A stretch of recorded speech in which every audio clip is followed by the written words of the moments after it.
Hello and welcome to what is this? I think it's part 5 of putting Wagoneer Dana 44s under my Jeep XJ. The main task today is to remove the ball joints. What you're seeing here is just those caliper brackets all cleaned up. And I also ended up getting new rotors instead of having them turned down. What you're watching here is my attempting to free up the ball joint with a needle scaler. The idea was to attempt to knock rust out from around the edges. I don't really think it did anything, but it made me feel good. The one ball joint came out really easy. All that was really involved was removing this clip, and which I just did with a cold chisel here and a hammer. It came right out. Um, of course, I attempted to use snap ring pliers the first time out of the gate. That didn't work, so I just had to go back with the cold chisel and then use my hands to grab it. That's what you're seeing here. Fairly straightforward, nothing out of the ordinary here. Just a little bit of hand strength, I guess you could call it.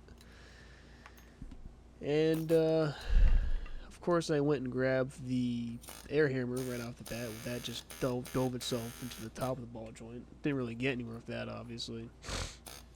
So after a few fatal attempts, we'll say, I just went and grabbed the big hammer and just gave her a couple good whacks, and she pretty much moved right out. As soon as I saw it was moving, of course, I had to go back with the air chisel, or air hammer, whichever one you want to call it. Of course, did nothing, as you see me struggling. So I went and tried the edges, which it moved. And here she comes. Good look at my prize right there. Without me really trying or wanting to, the actual spindle separated from the knuckle due to me hitting the other ball joint with a hammer. I didn't really want it to separate, but it did. Basically, if you end up doing this, it's just hitting in the seam like it did with the hub to the rotor, and it'll eventually separate. Here I just moved to a couple different size chisels, and once I get to the biggest chisel, which is that one right in the hand there, it just popped right out. Well, alright, after one last hit, it pops right out. There she is. What this is a mixture of automatic transmission fluid and acetone. The idea here was to hope that this mixture would break down the rust of the other ball joint on both knuckles.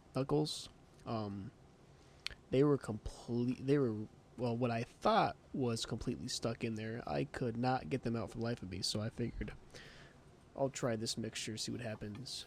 Here is them after soaking overnight. I am attempting to use an air chisel, or my air hammer rather, whatever you want to call it, to get them to move. And of course they weren't. And as it turns out, the whole automatic transmission fluid and acetone mixture, my results were inconclusive, to say the least. Because, as it turns out, I was actually hitting the ball joints the wrong way. And on one of the knuckles, I actually completely cut the ball joint into several pieces to try and get it out, because with the way I was hitting it, which was the wrong way, it wouldn't move. And then out of just like a stroke of luck or genius, I was like, you know what? Let's hit it the other way. One hit on the hammer and it moved. Didn't pop out, but it moved. So that was a little bit of an ordeal. I essentially spent 2 days hitting a ball joint the wrong way. And it wasn't even a big hammer. It was a little hammer. And it moved. So, of course, I went, did that to the other ball joint, and all was good. And I got both ball joints out. Thanks to some fancy camera work by myself, this is the last few hits of the hammer with the chisel that got this ball joint out. Unfortunately, due to my own difficulties of operating the camera, I didn't actually record the cut up ball joint, which you can kind of see on the bottom there. With both ball joints removed and the spindles removed, I decided let's go ahead and move this little screw here that held on the part of the dust shield. So I went and grabbed some vice grips, and I attempted to remove it.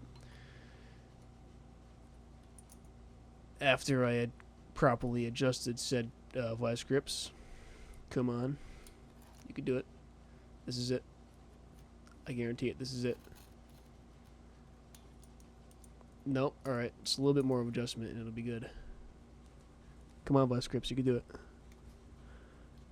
Nope. Not quite. A little bit more of adjustment. Not a better grip. It's there. This is it. This is it. Come on, vice grips. A little one more. Really? Alright, this is the time. This is the time. I guarantee it.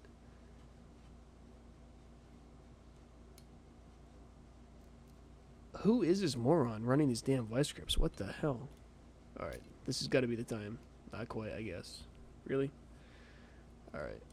I need to hire somebody else to work on these damn things. What the fuck? Oh yeah, this is definitely it right here. Look at that. Come on, you got it. Really? You can't squeeze that? I know you can't. Okay. Okay, down there. Oh. Alright, one last adjustment. There we go. This is it. It has to be. Oop. And it is free. Hallelujah. It wasn't actually quite as easy as I expected. But of course there's was a little difficulties with those vice grips. But it came out. And I just repeated said process on the other side.